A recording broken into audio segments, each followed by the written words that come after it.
Hello everybody on YouTube. This is Brandon Parker on his Master Son 88 account. If you have not checked me out on my other account on Magic Slider, check me out there. That account is for like other videos and stuff, like videos in Sony Vegas, Final Cut, and fancy videos and stuff like that to my favorite movies and other stuff that I'm doing. On this account, I changed it to be a tutorial account and web design, showing you some cool stuff that I've been doing with Sony Vegas and Photoshop and all that. So any tutorials that uh, you can't really get enough explanation from in other tutorials. And in this tutorial, it's on Photoshop, and I want to show you how it's used. And this is an overview. Right in here, this is all your tools. And the main tool what we're going to use in this tutorial is the brush tool. What you do with the brush tool is you select it, and first we're going to go to File, New for a background. And if you want to name it, you name it. If you don't, and you're going to remember it, whatever, you don't really need to name it. I really don't. I name the whole thing when I'm done, when I go to save the project and into a JPEG or a PNG file. And I keep the settings, the default settings, because I'll change it later in the image. I'll change the size later too. Like for YouTube, I change the size. I go like that, and I go to image to change the size to like, I change the size to like a thousand, like 600 is about the size, like I think it was 1400, like 1004, yeah, 1640. And then to the height, what I'm using in my background right now on my account is that this is the exact, about pretty much close size that I'm using, closest.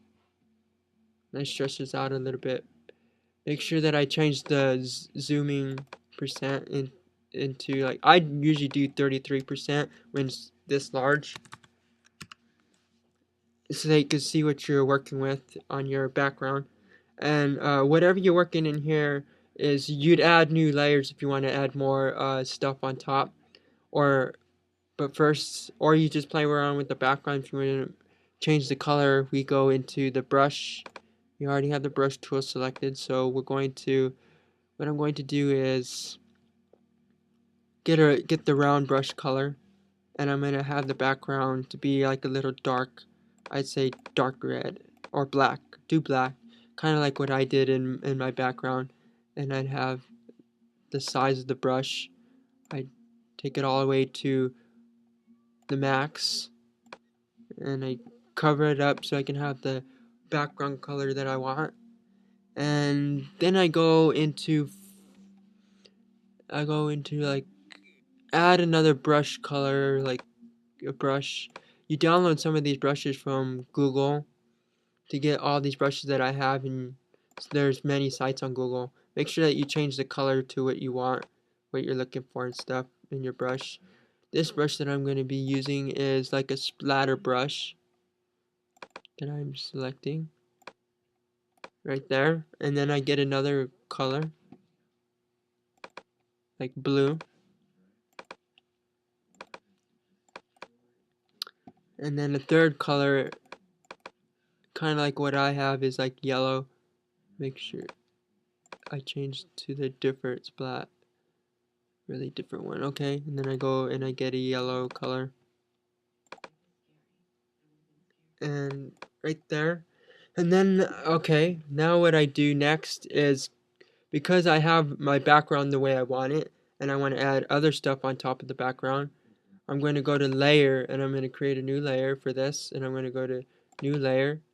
And in this background, it's going to be the size of the area of your YouTube layout, and I name it if I want, or just leave it. I'd name it layer effect, or in the kind of like an effect, or layer content, because this is for YouTube.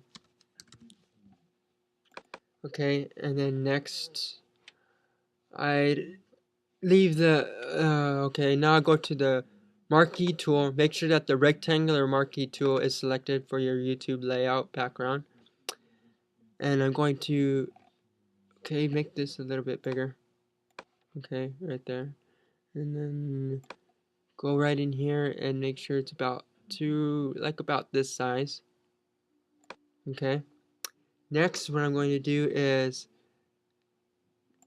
blend it in with the color to like black. And this is what you'll be working with right in here. You won't cover up any of this because you selected the Marquee Tool, and Marquee Tool does that. Watch, look at the brush tool again, and then I go right in here. Boom. Oh no, not the. Make sure it's a rounded brush. If you make a mistake, anytime you make a mistake, go to undo or take a step backward. Mostly you have to take a step backward to undo your stuff when you undo more than once.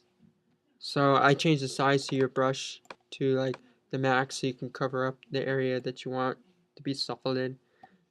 And then I go right into the color that you want to like add another color, and then to like a brush, similar brushes that you want to use to blend it in, I'd go right into this kind, like that. See, it's blending in a little bit. And I go right in here and I change the color again to like blue is what I had for the second color or third color, whatever. And I go, whoops, and I go right into the blue. With this, change the splatter type like that. Then I get red again for this next one. I get red.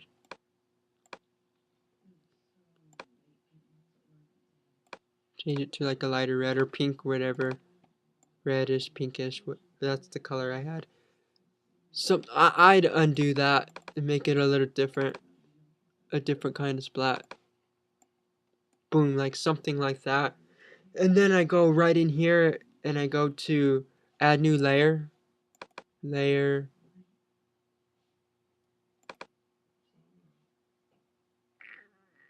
No. Cancel that. You don't need a new layer. What I do next is add an effect. Right here, you add your effects, blending options, and you go right into drop down inner. I usually do this for my layouts, not satin. Stroke for like the sides to be beveled looking or whatever. If you want to add a pattern or whatever, or a granite. There's a lot of stuff you could do in Photoshop. And in one tutorial I can't show you all of it, but in my next tutorial on Photoshop I will. And this is like, okay, like the text. Here's the text tool, and you could type in your username. Mine is Master Sun 88. And then you can add like effects to your text too. Make sure that when you're messing around with your text or your background or sizing it or whatever with your transform, make sure when you go to edit you go to free transform.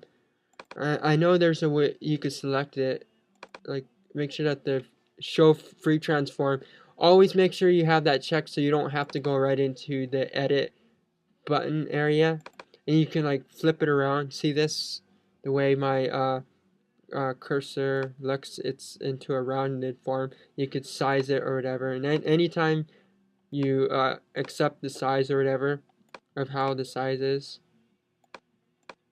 you you make sure that you have it checked, and then when you want to undo it, you check it anyways when you want to undo it, and you just go to edit, undo. Like say you didn't like that, you did this and it was too big and you didn't like that, you just check it and you go to edit, undo, or step backward. And then here's the final product of what I did for my YouTube layout. This is what it looks like. I added the splatter, kind of like what I did in this tutorial, pretty much the same kind of background. And I added, and to also what I did was I went, when you want all the layers to merge together and you don't want to have all of your content area all too much stuff in there, what you do is you merge visibility and see it all turn into one background when you're done with that, and you want to have it cut down your work area. That's how it works.